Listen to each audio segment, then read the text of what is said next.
lawen glir nad ryw fantell o ddiwch sydd uwch ben.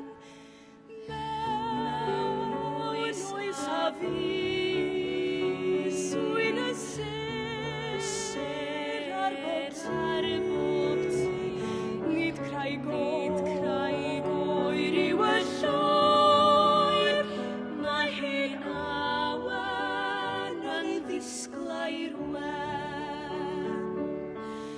Nefolaidd oedd gwydion a'i hyd,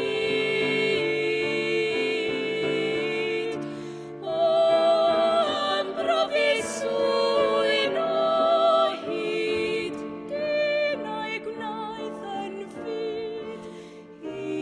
Unwaith roedd dewiniaeth yn y sêr,